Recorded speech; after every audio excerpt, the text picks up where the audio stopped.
computer. Okay, recording now. And then maybe our Zoom assistant just said something. Zoom recording now. There's the guy. I think stand on the back of you.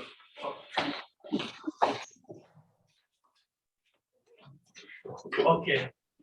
This community college camera always gives me bad juju. Mhm. Okay.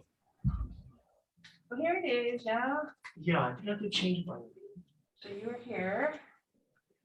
So we're good. So that's the site. Yeah. And then you went on the Zoom. And there's your information. It's just shared. Yeah. They don't see it. Let's see. Do they see the content? Okay. I just don't know what shows up on your guys' head. Yeah. Do you guys see the You content? guys see Auntie in the corner? No. We see the room really well. Okay, see, yeah, the thing is this This camera one. pointing. Oh. Hey, Mom. Okay, you guys can hold on now while we still setting this up. Okay. Yeah, thank you everybody. This is our first Koʻa Call, Kana Moshi Moshi 2.0. Just a space to have conversations, kind of act as a CAD, a community or a Kaiaulu aggregation device to talk about different issues, techniques, or things that might inspire us to kilo a little differently or better, or just, listen to what people are seeing and kind of share. So Kilo just had graduate from Colorado. I think Colorado State, right, Kilo? Yes, Colorado State. Colorado State with his master's.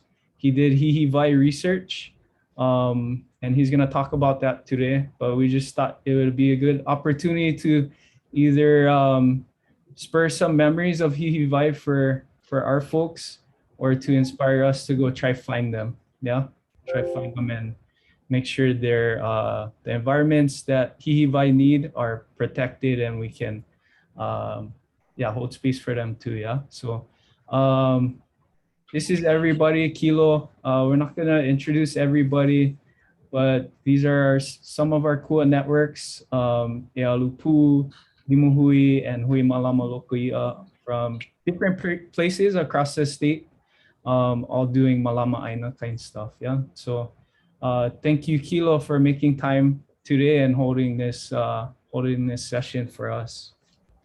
And hi, Kiloaulani. How's it, Chris? And Kilo. Okay, I give a floor. I think we don't. So I think we're gonna troubleshoot, and I may just present from the center of the room Yeah. instead of the other place, and then we'll just work with that. Oh, look, nothing working. now I see probably on the podium. Perfect. Hi, Auntie. Okay, see, now you guys can see Andy. Perfect. Okay, we got it. No mind, this is a tricky one. Oh, yes. Beautiful. See it, how it all works out? There's the guy. Nice shirt, bro. Okay, everybody can see me. Yeah. How's it, Kilo? How you guys doing? Sorry, it's been a hectic day. So what I was planning on doing is possibly I'm gonna try to shoot for 35 minutes, and then we can kuka. Perfect. Okay. Beautiful. Okay. I wait.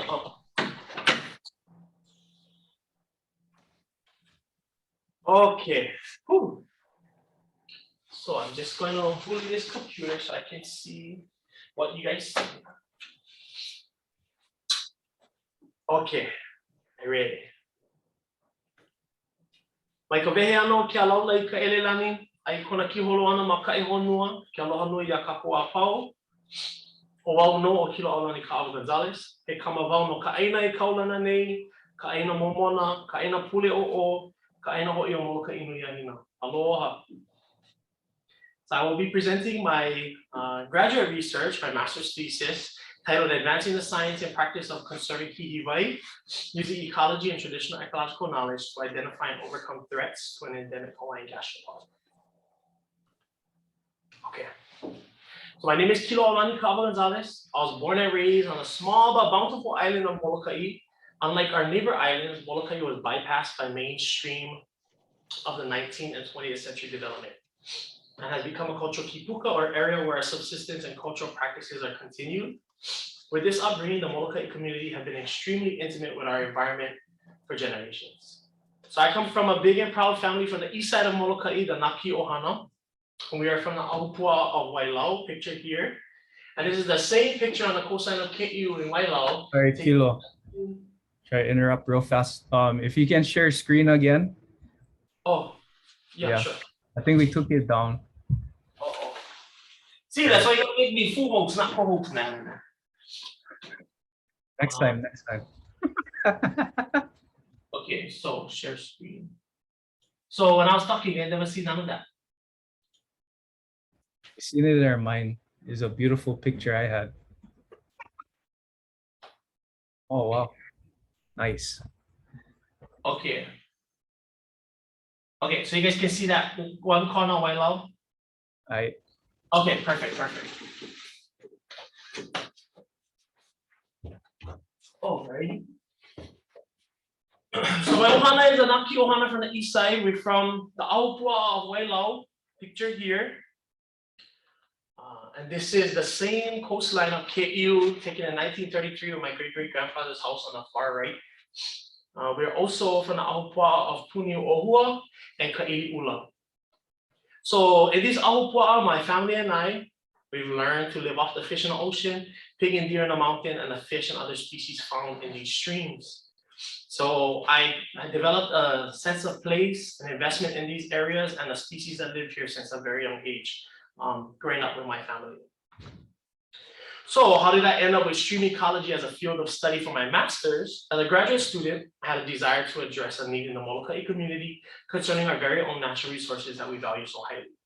It was natural for me to choose stream ecology as my graduate research because this was something meaningful and purposeful to me and my family during my upbringing.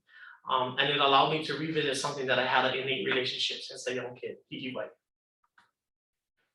So pictured here, it just shows the conservation statuses of freshwater gastropods or freshwater snails in Canada and the United States. And it just shows that a large portion of them are either endangered, threatened, or vulnerable.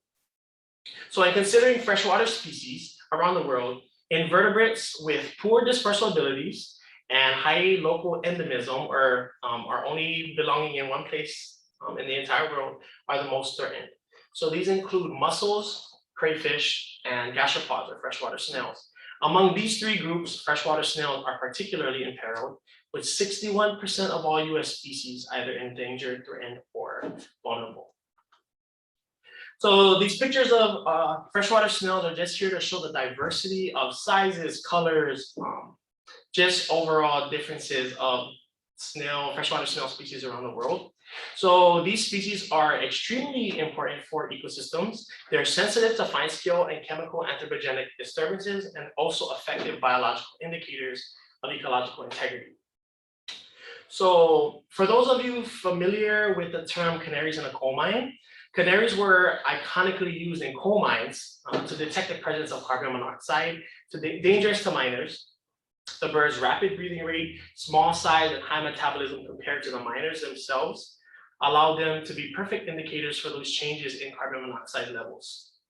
So because freshwater gastropods or freshwater snails are extremely sensitive to fine scale and chemical changes in streams, they can serve as important bellwethers or indicators of changes in streams, especially in Hawaii, and they can be thought of as the canaries of the stream. So the current knowledge gap. The number of gastropods that are imperiled or in trouble highly outnumber the amount of gastropods or freshwater snails that are sufficiently studied, which calls for more species-specific life history studies and updated population assessments about understudied gastropod species like Hīhīwai. Okay, now thinking about freshwater ecosystems worldwide, the main three biophysical threats that freshwater systems face are dams and diversions, pollution, and invasive species.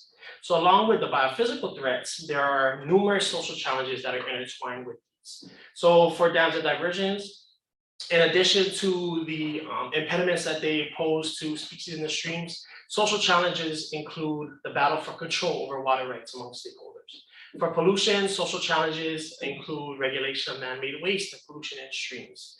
And invasive species, you have social challenges like human facilitation of invasive species introductions and how they compete with native species.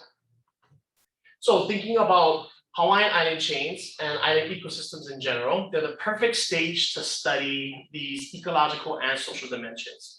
So the Hawaiian Islands and island ecosystems in general pose and provide numerous threats to aquatic systems. So this includes invasive species, land use change, exploitation of limited fresh water, high density populations of humans, and degraded or altered water systems. So all of these factors are compounding challenges that stream species face. But along with the challenges, island ecosystems are a product of isolation. And isolation from continental systems have led to high numbers of endemics for species found nowhere else in the world. In Hawaiian streams in particular, this has resulted in a unique life history trait called amphigynous life cycles, or amphigeny, where a part of the species' life requires access to marine habitats, although they're primarily a freshwater species. So all Hawaiian stream species, O'opu, Hīhiwai, Hīhīwai, Hapawai, even Tahitian prawns are all amphigynous species. Okay, so pictured here are just the 3 Neridiidae that are found in Hawaiian streams, 2 of which are endemic, Hapawai and Hīhiwai, and then Hīhīwai. So my species of study is Hīhīwai, found in the middle, Neritina grinosa. These are valuable food sources for people, and they provide numerous ecosystem services, as I said before.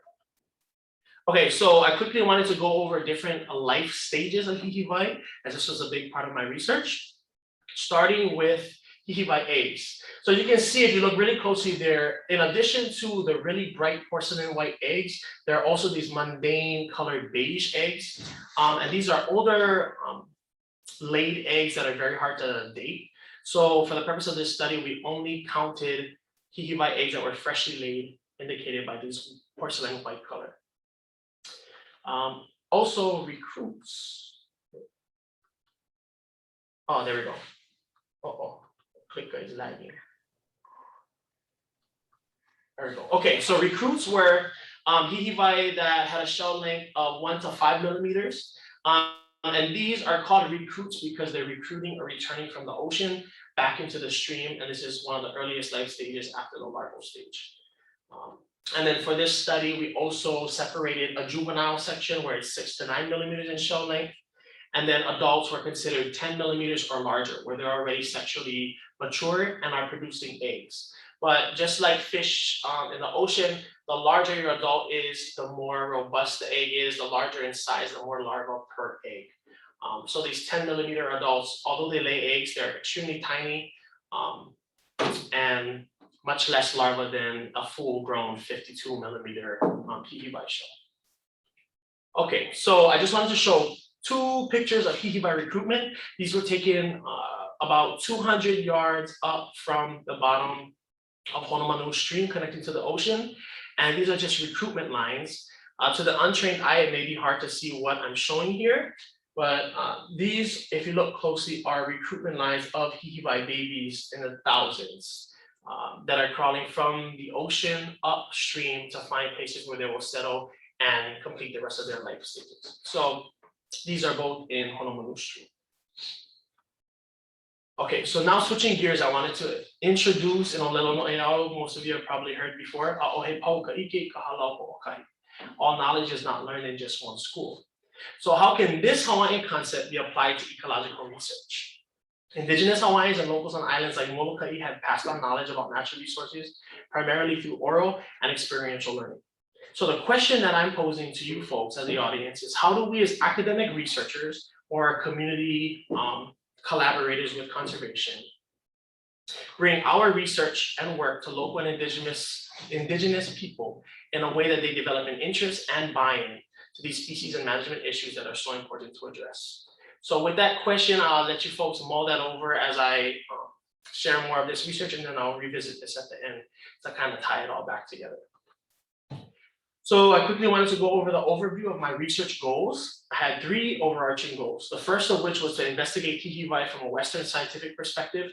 Second, investigate Hīhīwai through indigenous perspectives using traditional ecological knowledge. And third was to find ways to bridge the gap between these two knowledge bases.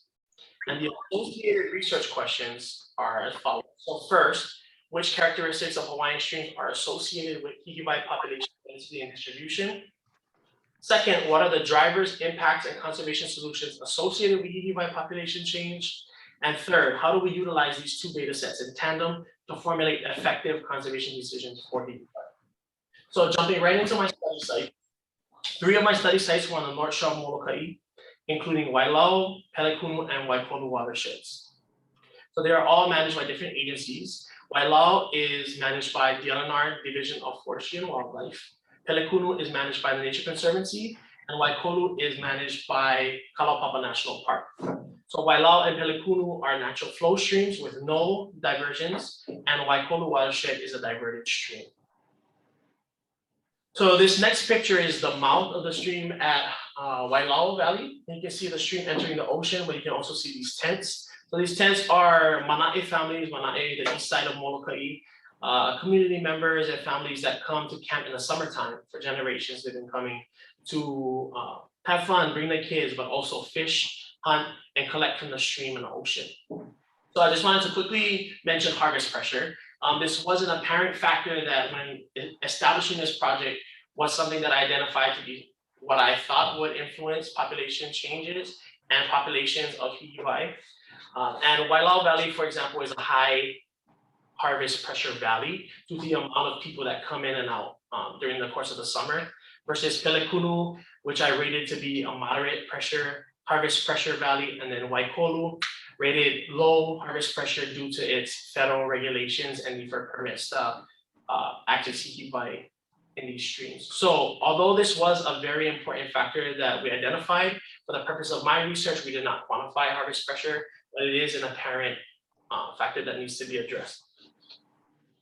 So my fourth and final study stream was on East Maui, Honolulu Stream. This is also a diverted stream. It has significant tidal influence at the mouth of the stream, and this is one of the last naturally recruiting streams on Molokai, or on Maui for Hīhīwai.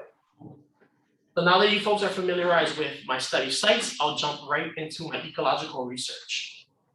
So my ecological section of research was driven by 2 main questions. The first, what abiotic factors influence Hīhīwai density within and among study streams across all age classes?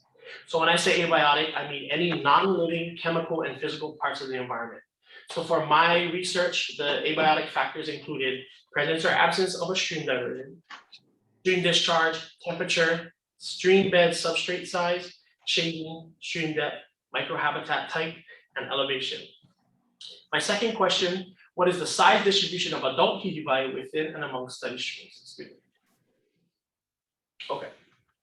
So for my methods, I collected my field data between June and September of both 2019 and 2020. So I had 60 quadrat samples every time I visited a valley.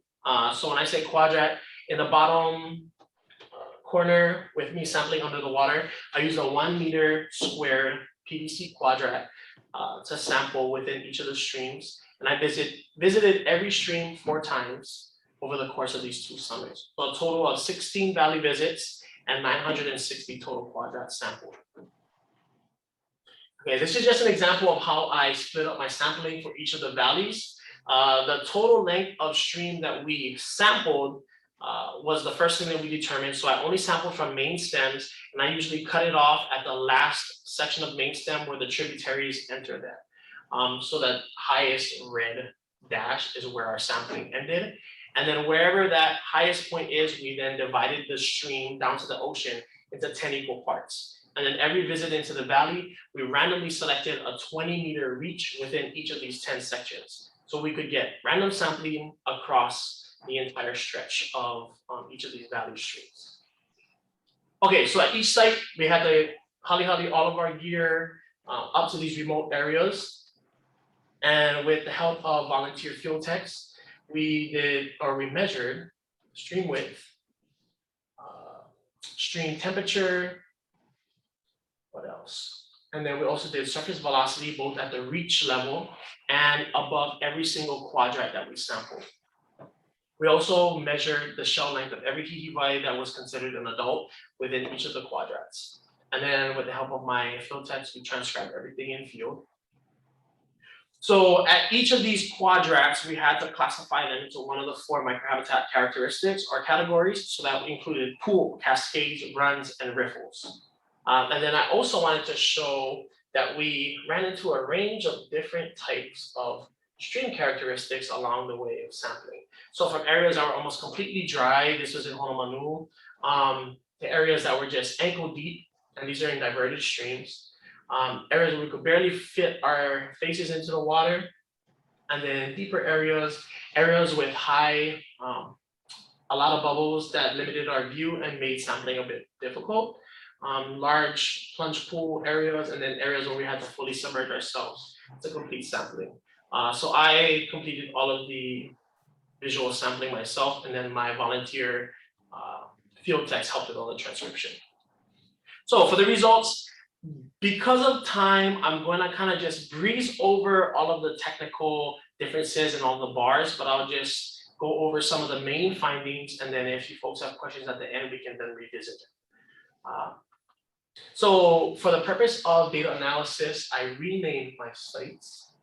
Oh my clicker is a little bit laggy.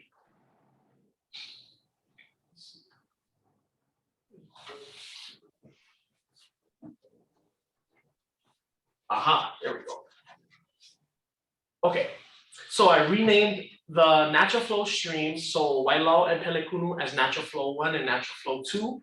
And then the 2 diverted streams, Honolulu and Waikolu, were renamed diverted 1 and diverted 2 for the purpose of data analysis. Okay. So just a quick recap of the difference in low elevation and high elevation stream areas. Low elevation areas were dominated by little to no shading, wider streams with higher discharge, and were dominated by run and riffle microhabitats, versus high elevation areas, much more shading, narrower streams with lower stream discharge, are dominated by pools and cascades. So some of the patterns that we found in terms of temperature, what we found is that as we went higher up in the stream, our temperature in the water decreased tremendously. And what was an interesting finding, if you look at this bottom figure, the red bars indicate diverted streams, and they were significantly colder than natural flow streams, which is an interesting finding that we didn't expect. For Hīhīwai eggs in the distribution, they were relatively abundant and widespread.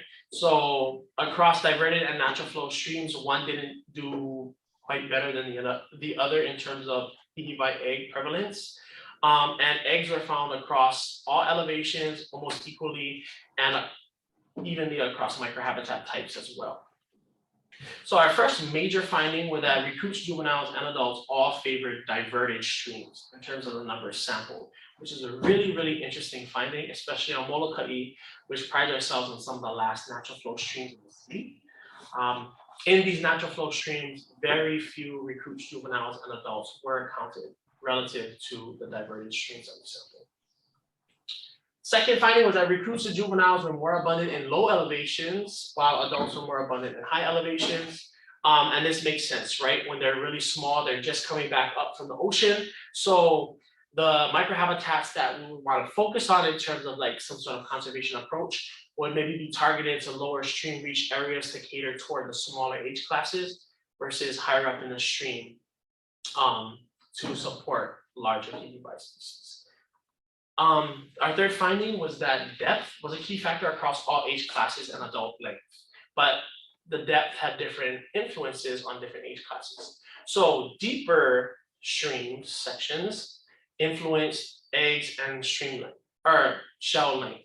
So in deeper areas, we found more eggs present, and the length of our Hīhīwai were larger. So we had larger Hīhīwai in deeper areas, versus super shallow areas supported larger numbers of recruits, juveniles, and adults.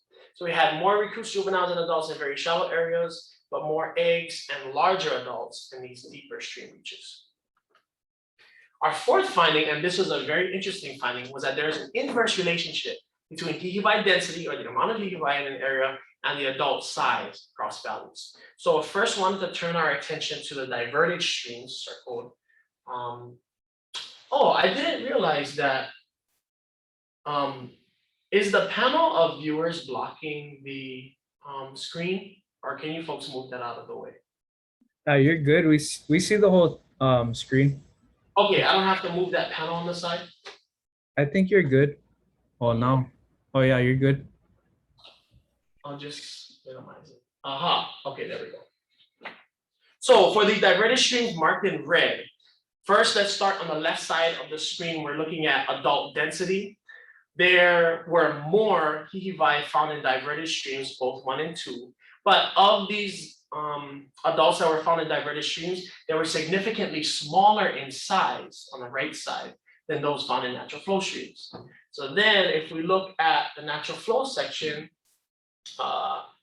indicated by these blue bars, there are very few Hīhiwai that were counted in relation to diverted streams. But of the very few Hīhiwai found in natural flow streams, they were significantly larger in size than those in diverted streams. So we can revisit and kuka about some of the things that may be influencing them. Some of our hypotheses were selective human harvest, and how, based on traditional ecological knowledge, knowing that pools and cascades are where larger Hīhiwai are found, and intentional targeting of these certain areas would then influence the amount of Hīhiwai that are sampled, and also people targeting larger Hīhiwai, and how our sampling after people have harvested may influence our numbers. Another possibility could be the differences between valley size, right? And how wider valleys, which the natural flow streams, Wailau and Pelekunu, are wider, how they allow more sunlight with less shading, and they allow more algae to grow, and having more algae allows for the adults to feed on more algae and grow larger than maybe diverted streams, which were also coincidentally skinnier streams with more shading, and how that may have facilitated less adult size growth because less forage on these rocks. So these are just some hypotheses that we can discuss at the end. And this is just another figure showing inverse relationships between adult size and density. So on the x-axis, as we have more Hīhiwai adults in a certain area, the average size decreases. So just a few of the summaries from my ecological section. Recruits, juveniles, and adults were more abundant in diverted streams. Elevation shaped Hīhiwai distribution across age classes. Depth was an important factor for all age classes and adult length, and that there was a strong inverse relationship between adult size and density. So now, with all of that being said, what is the significance of Hīhiwai to local Molokai community members? So in addition to the ecological factors influencing this species, understanding how Hīhiwai is important to the people that value this species is a big piece of the puzzle for developing effective applied management plans. So this goes into our second section, which is asking what are the drivers, impacts, and conservation solutions associated with Hīhiwai population change? And to answer this question, I use social science. So using and tapping into traditional ecological knowledge to answer these questions. So TEK, as I'll call it, is an important component of conservation science and practice. It's important for community involvement in research processes, and it empowers decision-making for Indigenous people. So there was an interesting study done by David, Chavez, and Gavin in 2018, where they looked at climate studies from around the world that utilized TEK in their work. And their findings was that 87% of all of these climate studies practiced an extractive model of TEK. So extractive model meaning that outside researchers use Indigenous knowledge systems or traditional ecological knowledge with minimal participation or decision-making authority from the communities who hold them. So this happens all the time in Hawaii, and we see this a lot in Hawaii and on Molokai specifically, where research groups or agencies come in and say that they use traditional ecological knowledge, but it stops at the consultative stage and doesn't get incorporated into implementation and follow-up. So the same research done by David, Chavez, and Gavin suggested that studies initiated with and by Indigenous communities are much more supportive and provide more indicators for responsible community engagement. So my study with Hīhiwai and the Molokai community aims to contribute to this underrepresented pool of research and helps to support responsible research practice with Indigenous communities. So my social science was driven by 4 core questions. I had other questions that were involved in this research, but these are the 4 core. The first, are Hīhiwai populations changing? Second, what is causing these population changes, if anything? Third, how does Hīhiwai population change impact the Molokai community? And fourth, what does the Molokai community want to see for the future of Hīhiwai conservation and conservation leadership? So my study area was Molokai, Hawaii. This is Kamakaʻi town. This is where I was born and raised. The Molokai community was the ideal focus group for this. It's a predominantly Native Hawaiian community. Molokai residents harvest Hīhiwai still to this day. Hīhiwai is considered a delicacy, and the indigenous and local communities both have direct connections to subsistence living to this day. And we have strong cultural ties to natural resources. So we expected that the community members that we interviewed would provide robust information and thoughts about Hīhiwai as a result. Okay, so to get at this TEK of the Molokai community, I conducted in-person interviews with Molokai residents between June 2019 and May 2020. Interview lengths varied from 20 minutes to 70 minutes, with 20 individual interviews conducted, 17 in person and 3 over the phone.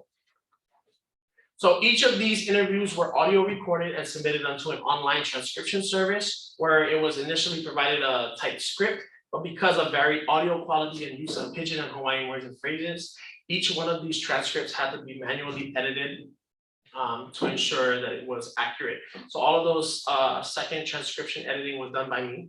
And then it was downloaded into NVivo, where I completed all of my coding and manipulation. So each interview transcription went through 2 rounds of coding, the first of which was NVivo coding, where it captures participants' exact words and maintains the integrity of the participants' voices.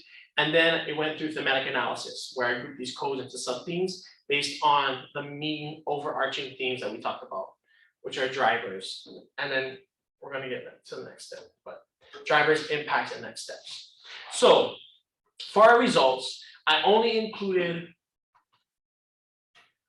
mentions of codes that were mentioned more than 5 times. So anything that was mentioned more than 5 times was considered relevant and included in this results section. So starting with the first of the 3 main themes, drivers of Hīhiwai population. So of the 20 people that I interviewed, 19 of them explicitly stated that they believe Hīhiwai populations are decreasing compared to historic numbers. 1 of the 20 said that they believe that Hīhiwai populations have remained the same since historic numbers, and not a single participant shared that they thought Hīhiwai populations were increasing. So for the purpose of drivers that are shown here that I'm about to show, these are all drivers of Hīhiwai population decreased, according to the Molokai community. So first of which is overharvesting by humans, many of which come from Molokai. So it's not outside anthropogenic harvest, but it's internal anthropogenic harvest by Molokai community members. Second was water diversions or overuse, or the presence of them in the streams impacting Hīhiwai populations. And the third one were factors that influence poor watersheds. So these included warm stream temperature, lack of connectivity, landslides and erosions, intermittent flow, invasive plant assemblages. So our second main theme, we looked at impacts of Hīhiwai population decrease directly on the Molokai community. So these community members that were interviewed shared that as Hīhiwai populations decrease, we're also losing components of cultural identity, that it's reducing opportunities for people to connect and spend quality time. And some examples is that making crafts with Hīhiwai shell is decreasing, and other fishing practices are impacted because there are less Hīhiwai. Third, that preservation of transmission of ecological knowledge is decreasing. So we're losing both historic knowledge of Hīhiwai and it's preventing future transmission of cultural and ecological knowledge. So quickly touching on losing historic knowledge of Hīhiwai. One example is the valley Pelekunu. Pelekunu is a place name for the valley and it means rank or musty. And the prevailing wind in Pelekunu is Pu'upilo. Pu'upilo means stink piles. So these place names were derived from Hīhiwai and their Aina Momona references. So in Pelekunu, it was known to have a large amount of Hīhiwai in these streams. And in the daytime, Hīhiwai were known to come out of the water and be on the top of rocks to bask. And many of these Hīhiwai would get caught on the top of the rocks and wouldn't be able to come back into the stream in time, and the sun would hit them and kill them, causing these pu'upilo or stink piles. When the wind would blow through the valley, it would carry this rank smell throughout the valley. So the question is, now that there aren't as many Hīhīwai and Pelekunu, and the smell is no longer prevailing, what does that do to our historic place names? So that's another question we can kuka about, is with our changing species and the amount of species that we have in these valleys, the question arises, should we keep our historic place names, or do they need to be changed now that the Aina Momona reference that is associated with them is now gone? And for future transmission of cultural and ecological knowledge, kupuna are not able to show their kids and grandkids what Hīhīwai looks like or prepare the food and things like that. So for our last one, next steps. Community members said that we need to set harvest limits for Hīhīwai. The only current regulation is that DLNR does not allow for the commercial sale of Hīhīwai, but the amount picked by a certain household, there is no bag limit for Hīhīwai currently. Second, top-down versus bottom-up management was a point of contention in terms of which one was more effective.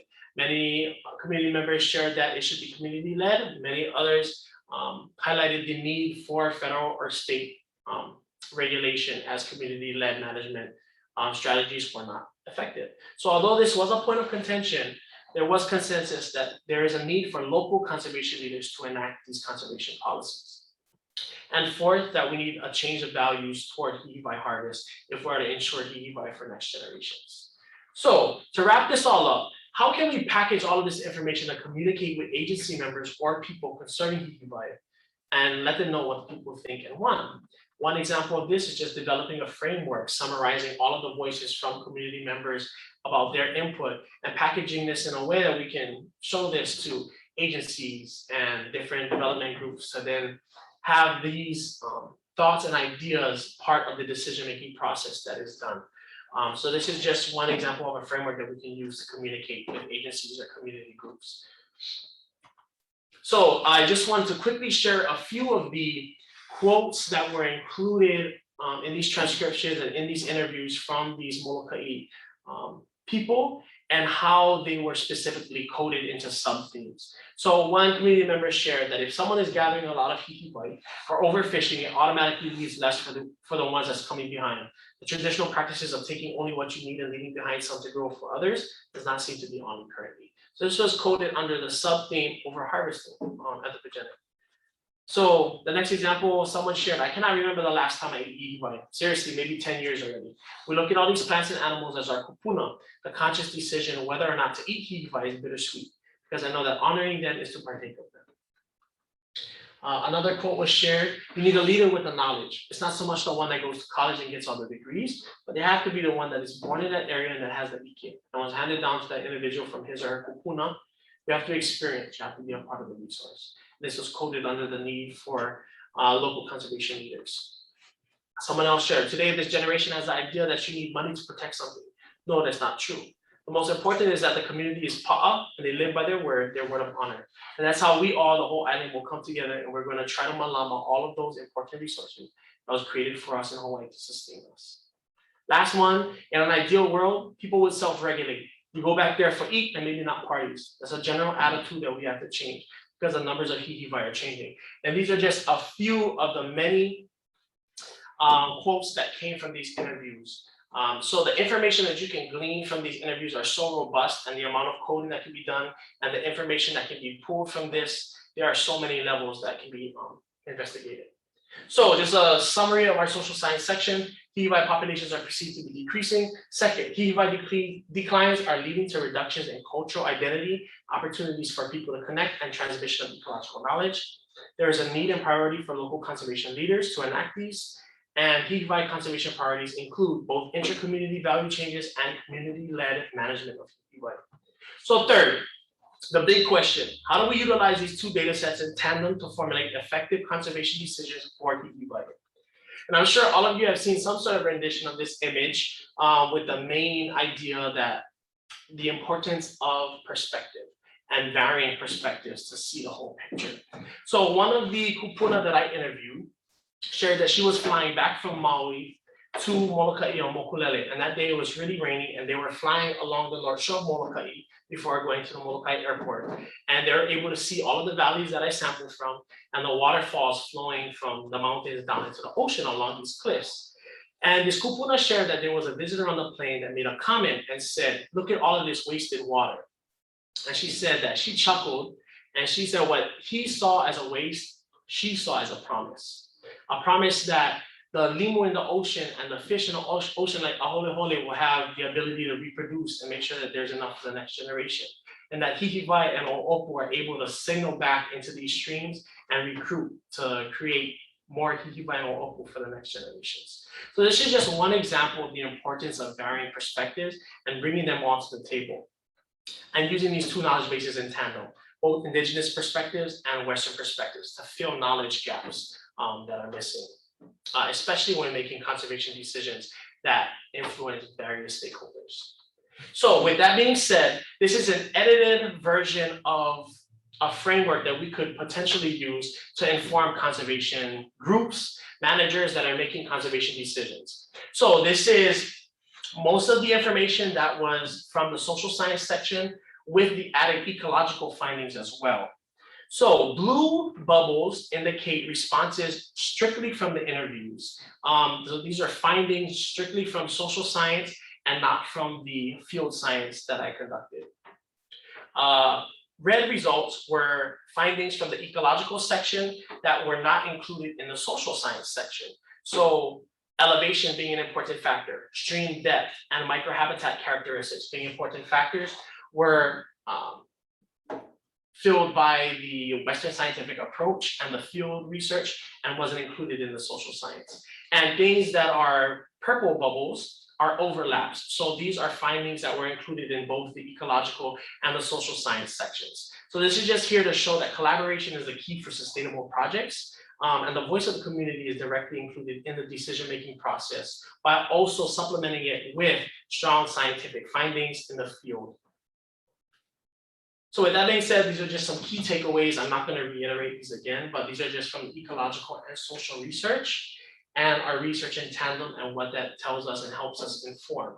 So with that, there is a numerous amount of research that still needs to be done, both on the Western scientific field side and also on the social side. Looking at Hīhīwai recruitment and larval movement, temperature thresholds for Hīhīwai, raising Hīhīwai in controlled environments, human harvest, looking to expand demographics of people surveyed and how that could vary or that can change our results, and information shared by communities, and the implementation of community-based conservation of Hīhīwai and other stream species on Molokai. So in addition to my research, I just went and took my project to the community. So this is just me at Kiloaulani Elementary School, where I showed, I think this group was K to 3 years old, taught them different life cycles, showed them real Hīhīwai in aerated tanks with o'opu and fish and things like that, showed them life cycles. And we were also able to make Hīhīwaizers, as you can see us wearing. These are just made with paper plates, but this is just a way to have these kids learn something in school, take something home where they can continue these conversations with their family members, many of which are resource users that pick Hīhīwai. And maybe this conservation information coming from the next generation to these resource users make it a different chord, and start initiating these change values that were highlighted to be necessary for population rejuvenation of Hīhīwai. I also did this at Honolulu Fest in Maui, so the Maui community as well, communities of all ages, teaching them about life cycles and the importance of connectivity and all of these things, and then the value of these young children taking this information home and initiating these conversations with their parents and community members, all who are resource users. So just a few acknowledgements. I know I'm running low on time, but oh, my clicker, struggling again. Let's see. Uh-oh. I believe. There we go. Troubleshooting.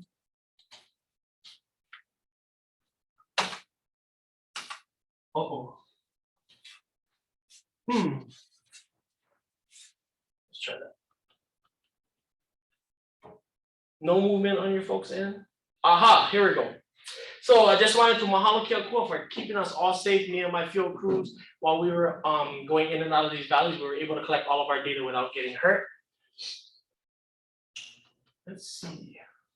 I wonder if it's the battery. Try that. Aha, was the battery. So before I change the screen, these are just a few of the field logistics that we had to go through: spike camping, making our food in the field, swimming our gear in and out of these valleys on the boats. I'm very sorry, my clicker is not cooperating all of a sudden.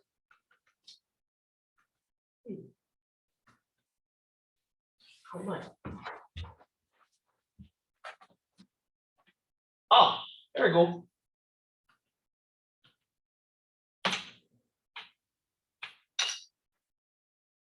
Uh-oh, I'm giving up the goods.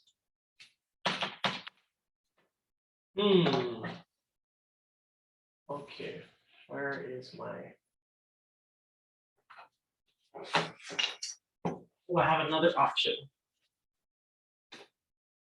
There we go, okay. So, to wrap up, sorry about that technical mishap.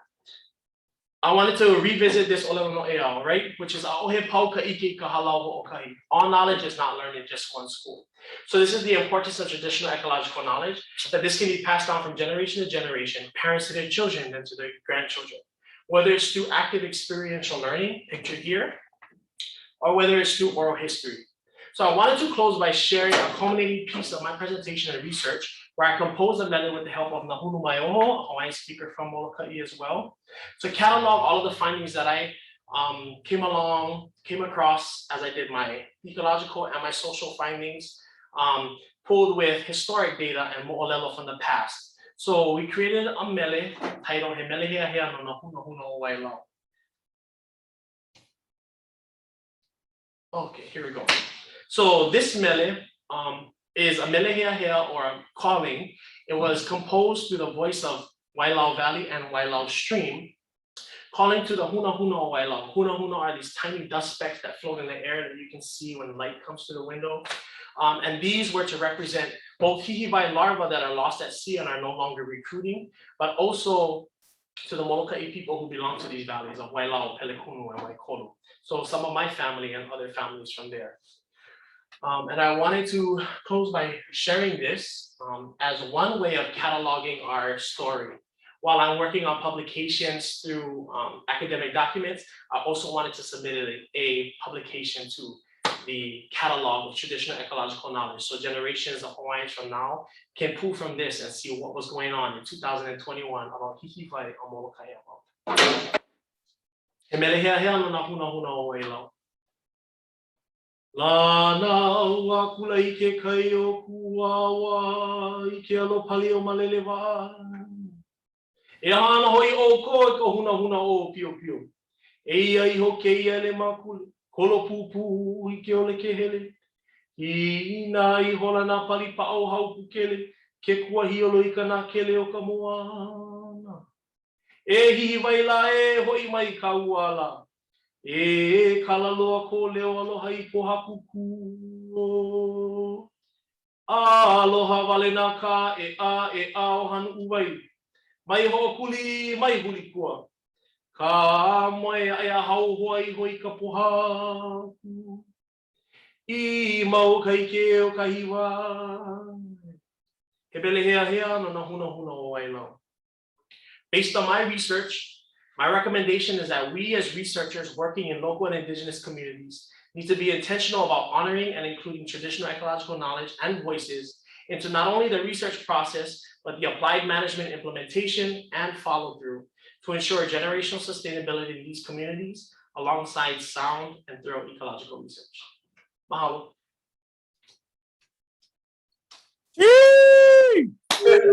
Wow.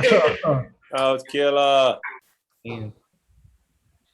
Oh, sorry about the technical difficulties at the end. I think my clicker ran out of battery. Yeah, if you folks had any need now, I know I kind of cut it close, but I'm here.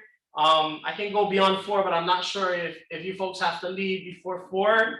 But I'm open to questions, any need now, or just opening the discussion about your folks' ideas, contributions to these findings, next steps.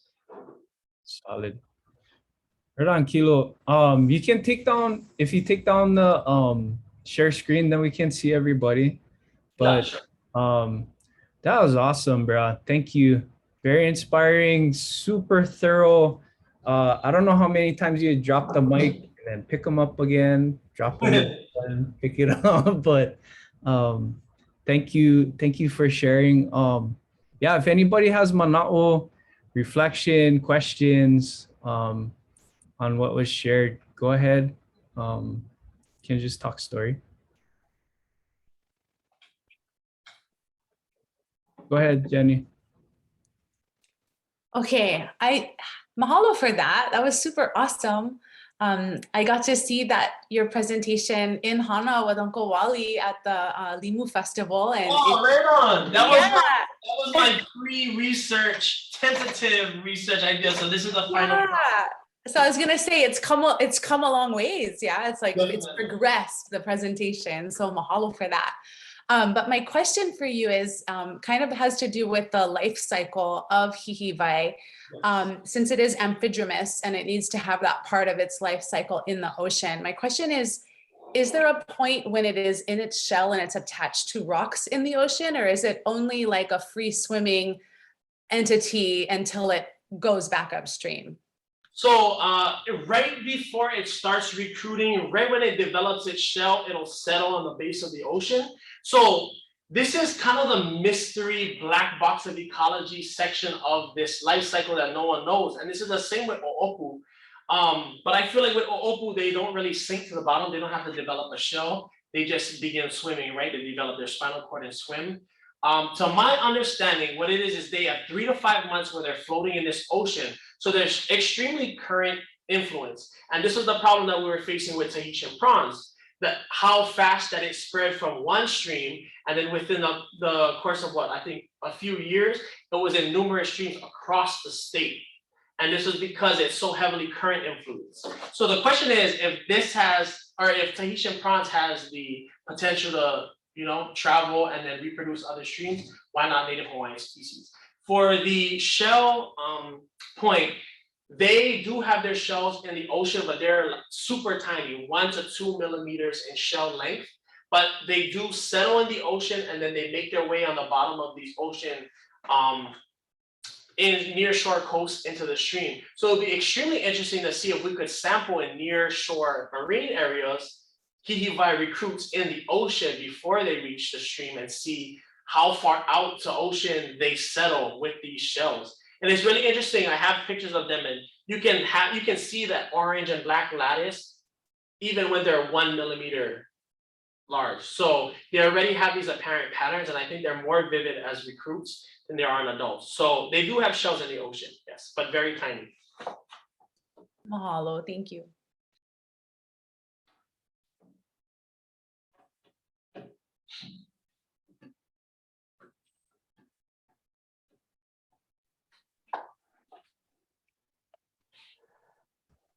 No need to be shy.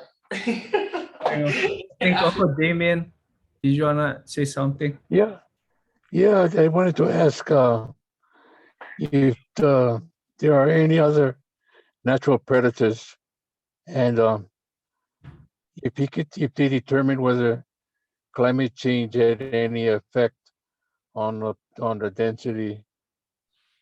Yes. Okay. So the first part of the question: are there predators? Natural predators, auku'u and Tahitian prawns. So the auku'u, we found millions, and I should have included a picture of that in my talk. So just like how squirrels eat nuts and then they have this pile of shavings at the bottom of these trees, auku'u will fish at a rock right on the bottom of this big plunge pool. And what it'll be on these boulders, you'll see piles of Hīhīwai with pukas on the top of their shell. And auku'u have learned to fish them and poke them out. And I think there's also one other bird, the small coastal cave bird. They live in these caves, but they go upstream and they also fish for Hīhīwai. The prawns also pick them off of the rock. or if there's high flow events and Hīhīwai roll off of rocks, if they're free flowing, prawns will actively eat them as well. In terms of the climate change aspect, so there are multiple factors. One interesting finding was that even though these streams that I was sampling were diverted, because they were colder, they facilitated more Hīhīwai. So we believe that stream temperature is one of the main influences, also stream depth, and also heterogeneity of microhabitats. So if you think over time, and even like kalo farmers are noticing this, over generations, the valley is continuing to erode. So the streams are actually getting lower. Our stream depths are getting lower. So less pools, less cascades, and more runs and riffles. So what we're finding is these runs and riffles facilitate these smaller Hīhīwai, but there perhaps isn't enough of that strong flow or oxygenation, the bubbles that come from pools and cascades that are needed for these adults to grow to these larger sizes. So as we're losing water pressure, water flow, groundwater flow, maybe it's conducive still for Hīhīwai of smaller sizes, but there is less surface area for adults to live. The other thing that we were noticing is that as stream levels are decreasing, water gets hotter faster. There's more exposed boulders and rocks, which in turn, if you heat up the rocks, it's heating up the water as a result. So this is increasing stream temperature, which is facilitating longer limu growth, which Hīhīwai don't eat. That actually takes up usable space for Hīhīwai. They like the microalgae, that the slick film that grow on these rocks. So there's a lot of different influences. So one thing, if we were to alter these streams, would be to facilitate more heterogeneity in these microhabitats. So if you were to dredge out areas, dredge out big pools where stream temperatures can go down, oxygenation can go up, where there's more bubbles. And this is maybe areas where we can have colonies of adults that are preserved, you know? So these are just a few of the things that we're finding, but there are a ton of different factors influencing Hīhīwai. Main predator to Hīhīwai, especially on Molokai, are humans. What we're finding through our traditional ecological knowledge interview, it's not external humans. A lot of the Hīhīwai that are leaving is coming from internal harvesting. So this is something where we're talking about value changes and how for a long time, because of the pula pula and momona of Molokai, we were able to harvest at this rate to feed ourselves, to sell for money and all of these things. But now with the current situation of how Hīhīwai are, we may have to look at how we change our relationship with Hīhīwai. To one that is consumptive, to another one that's now in a different capacity, right? Hands-off approach. So this is coming down to that value change. And we don't manage the environment, we manage the people who use the environment. So that's just a few of our findings. Solid.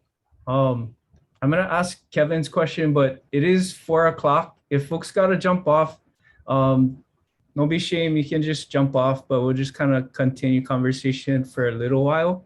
No problem. Yeah. Kevin asked, do we have Hīhīwai on other islands? What is the state of Hīhīwai generally? Yes, we do. So Kauai has healthy populations of Hīhīwai.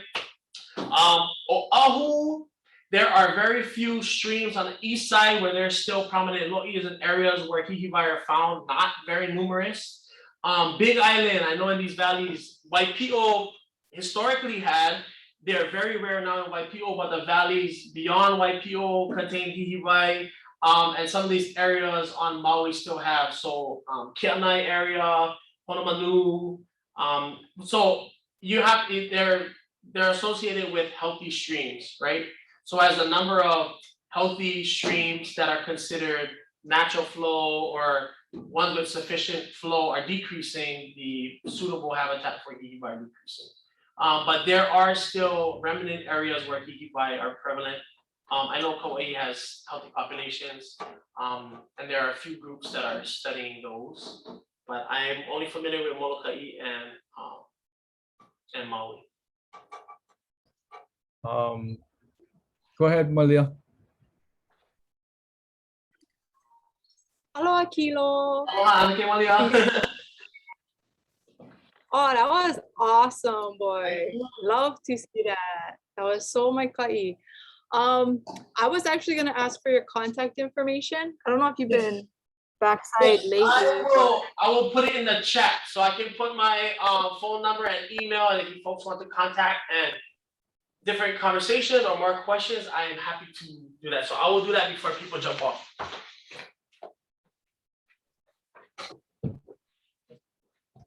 Oh, good. Oh, happy. You look sad.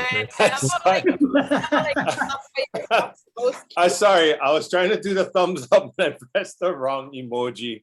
I was like sad, weird face. My bad.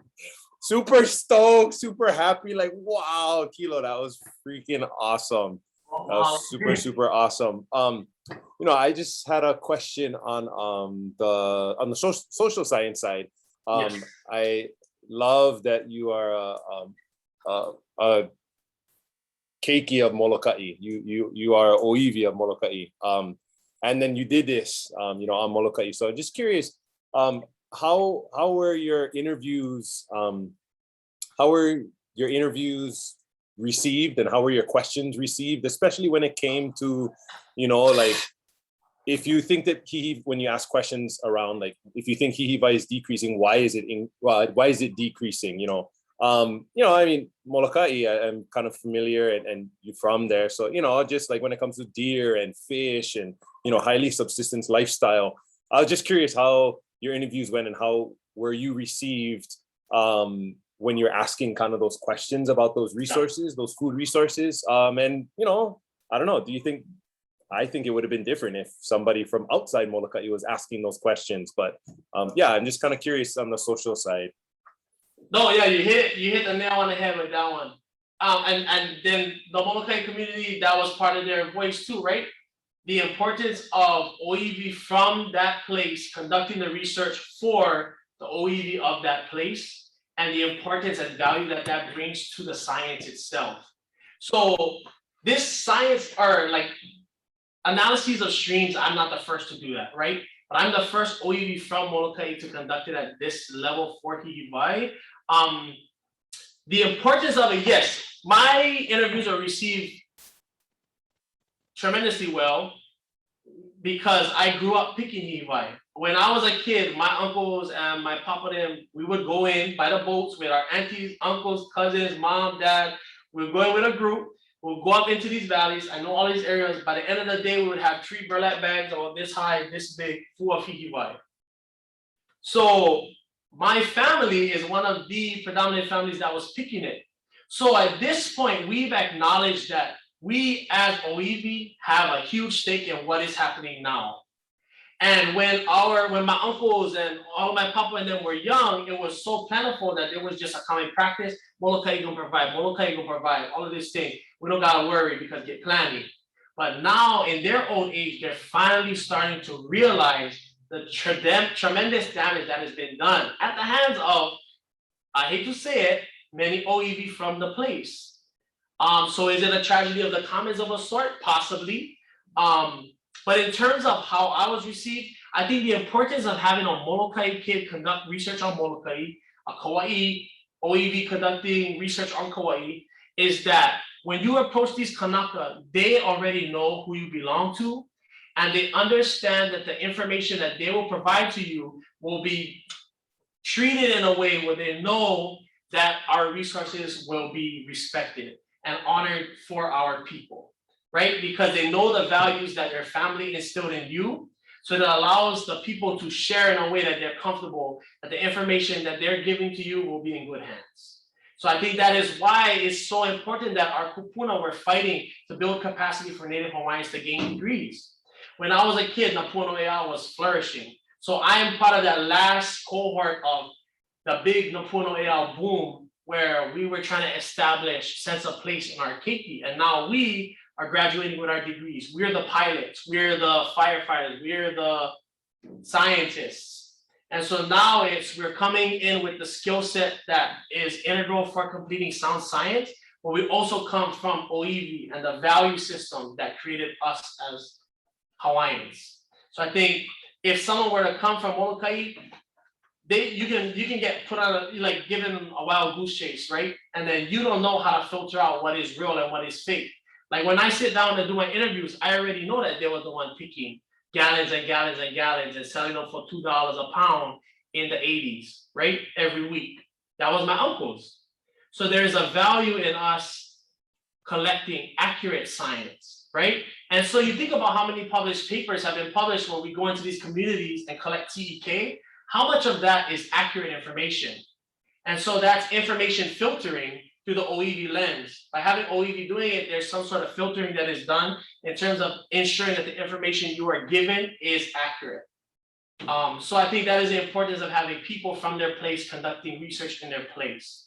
It's that integral filtering component that a lot of times is missing that can provide inaccurate information. And then when OEV read papers that are conducted by someone not from Hawaii, and they read all of the findings, it's like, this is not true.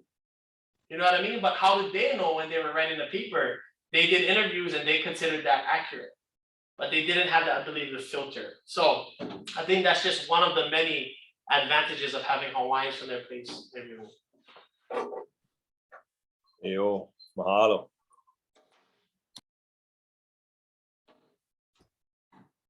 One more question from Kevin. Can Hīhīwai be revived or restored to a place where they are absent? Is there a problem of moving Hīhīwai from one stream to another between islands? Yes. So Hīhīwai translocation has been done before. It has been going on for a while, but there are a few main components that I know a lot of Hawaiians, after they heard my stuff, a lot of my cousins and things like that who are going back, are like, oh, we can fix Hīhīwai. And then they jump in their boats and they're like, okay, let's just grab Hīhīwai and throw it into another stream. So one thing you have to understand with Hīhīwai translocation is the age of the Hīhīwai that you're grabbing. The best age to translocate Hīhīwai are the recruits and juveniles because they're extremely small and they're still pliable. They're just coming from the ocean, so they're more able to adjust to a different habitat. So a lot of Hawaiians think, oh, we're just gonna take planting adults from Pelekunu and put it into Wailau. The problem is that with these adults, they're more fine-tuned with the oxygenation, the temperature, the algal availability in that particular stream. If you take them and put them into a whole different stream system, I think they're a little too set in their ways for them to adapt. A lot of them die. The other main thing is with translocation, you have to ensure oxygenation. So say you're taking it from one valley to another, once you grab them, you gotta keep the water oxygenated for them to survive. And another thing is people have asked me, oh, can you raise Hīhīwai? And I have raised Hīhīwai, like this is a question, I have raised Hīhīwai, but they don't produce eggs. So with that, there is potential for raising Hīhīwai in a controlled setting, but what is missing is the signal to reproduce. And if you ask us what natural phenomenon that is the signal, Hawaii flood periods. So the winter flood periods, when it flushes the stream, what it does is it sends a signal to all of the species in the stream that all of the substrate has been cleared out and there's usable space for them to now lay eggs. So what's happening in a tank, you don't have that flush period that happens once a year that initiates that egg laying response. So if we were to grow it in a controlled setting, you would have to mimic some sort of high flow section of that tank that would then signal Hīhīwai to lay eggs. And then you would need a saltwater tank area for them to develop. So it is possible, but this is the key is you have to understand the nuances of the life cycle before you can enact conservation strategies. And a lot of Hawaiians, I hate to say, jump the gun in terms of, oh, we have this great plan, let's take something here, plant it, it'll work. Oh, but it never worked. Because we haven't taken the time to understand the full life cycle and the nuances of that.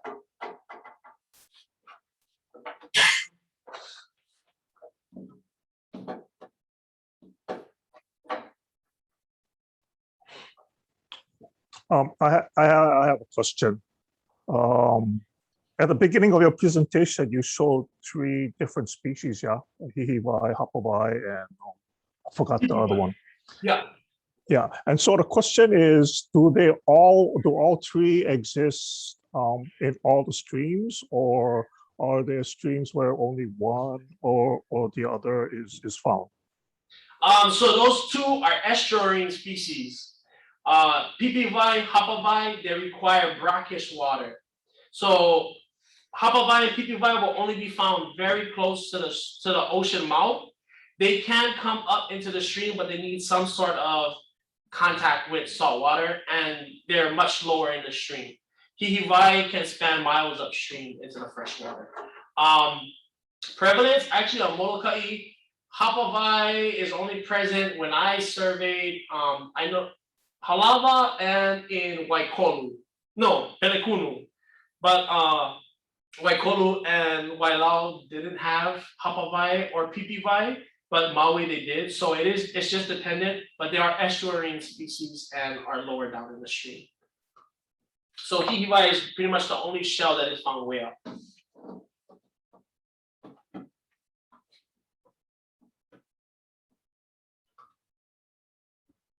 I have a question, if people are still game to hang on. Thanks for recording. I came halfway into your presentation, so super excited to go back and listen to it all the way through. But my question is about the oli you composed. Oh yeah.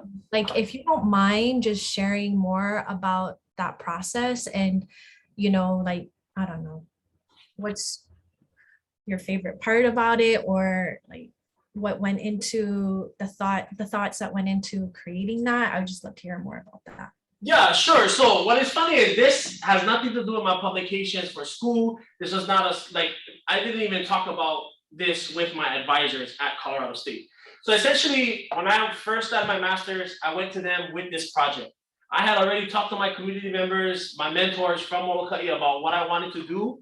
I essentially had my plan in place before I went to my advisors. My advisors essentially helped me with the editing, the writing process, but the development process was all Molokai based. So this I just felt was right to do, supplemental. This is not going to be published in any way. This is just for Hawaiians. So the process was just as grueling as the academic, as the ecological and social sections. The amount of research that went into these 13 lines, and the mo'olelo and the newspaper articles and the place names, the process to mine all of that data, the same way that we mine GIS data, the same way that we mine ecological data, we had to do a literature review essentially of old Nupepa, about Molokai stories, place names. I dug up an article from, I believe, 1920 or 30, with my great-great-grandfather giving this man who was a blogger, right, for newspapers back in the 20s or 30s.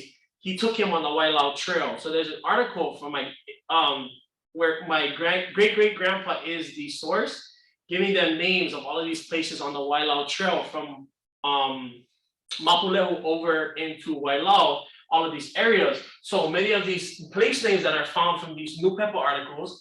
Also, if you folks are doing Hawaiian research, Papa Kilo database is an amazing resource. Anyone who doesn't know about that. Papa Kilo database has all of the newspapers transcribed from Hawaiian. Not everything is Hawaiian to English, many of it is, but everything is Xeroxed, and you can type in a keyword and it'll pop up any instance of that mentioned in newspapers dating before 1900. So like Kuawa, Maleleva'a, Pohaku Kuo, Hanu'uwai, all of these place names were from newspaper articles. And then the mo'olelo of Kaupe'epe'e and Haupu, the fortress in Pelekunu, Haupukele. Where is that mentioned? Like the strong cliffs of Haupukele. Do you mind sharing your screen again, if it's up and running? I wasn't even sharing my screen. Sorry about that. Oh, if it's, sorry. Just How do I do that? Right here, you guys see the corner. Share screen. Okay, there we go. Okay, you guys can see that, yeah? Yeah. Okay. So all of these place names, right, came from Nupepa articles from like 1920. The story of Kaupe'epe'e, I believe my source was Kalakawa's stories, Hina, the Helen. Hina, the story of Helen, the Helen of Hawaii. But it was a story about Kaupe'epe'e and Haupu, which is a fortress in Pelekunu, and how we related the strength and vitality of that fortress to Haupu Kele, and how over time Wailau has lost its vitality, and Haupu, the fortress, is now broken off and in the ocean. So relating to that story, how the strong cliffs of Haupu Kele have toppled, relates to the vitality and the momona of Wailau decreasing, and sharing those sentiments through old history. So this took a lot of time to develop all the information, digest these articles, tease out what works. And then the Hawaiian lens that isn't applied in English writing, understanding how one word impacts the entire essence of it. The negativity, positivity of the messages in the single words, and the selection process that goes to selecting words that are beneficial to the story itself. So it is a taxing process, but also after writing it, sleeping on it, dreaming about it, thinking of the cadence, the melody, all of this are processes to develop this traditional ecological knowledge. And this is just not something that's thrown together. And the intricacy that goes into this development is just as taxing and grueling, if not more, than ecological scientific writing. So I think it was just important to highlight the importance of making it a point that this is just as valuable as this 85 slide presentation that I showed you about ecological and social findings. That traditional ecological knowledge and what we have this day has come from generations of this process being done over and over again, to land to what we know now as TEK.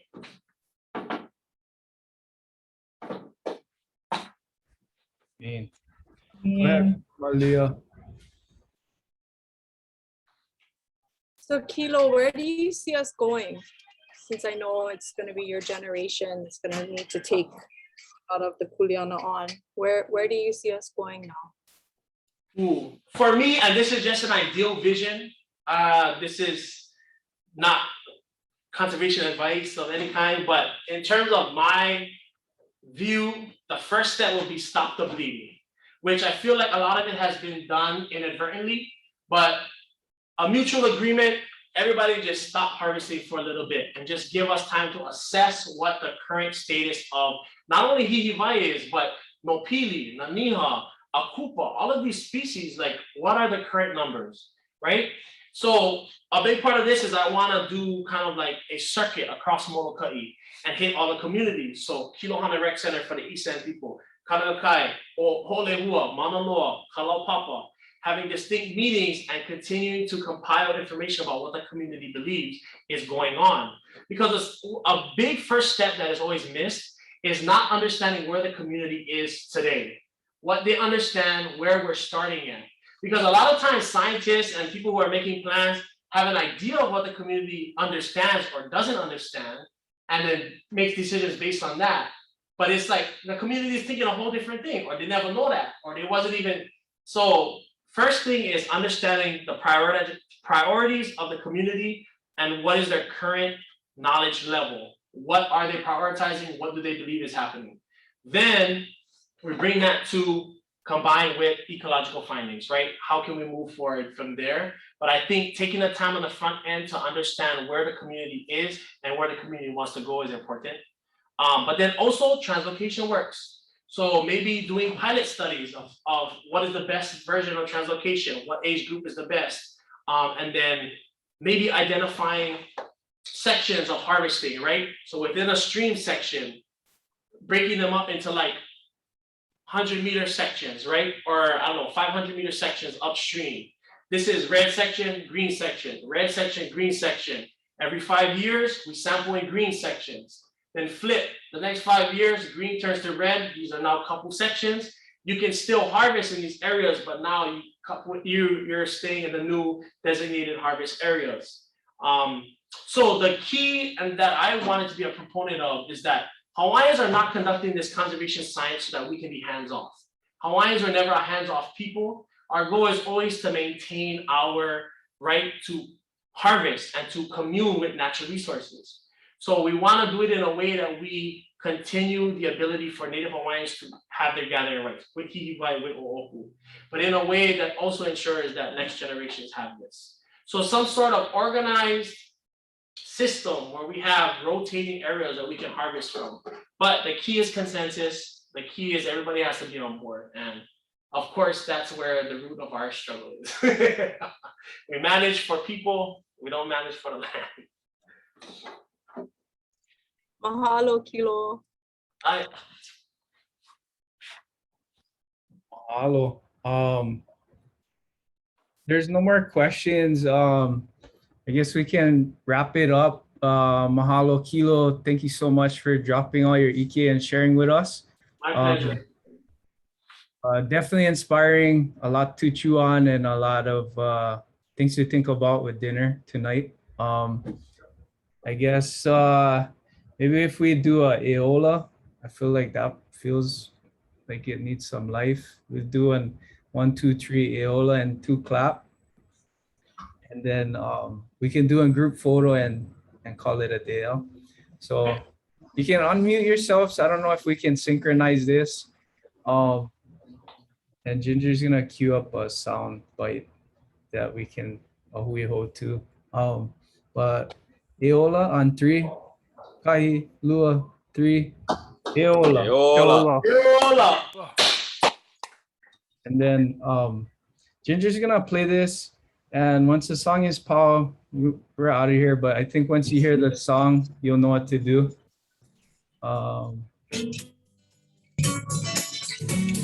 Can you guys hear it?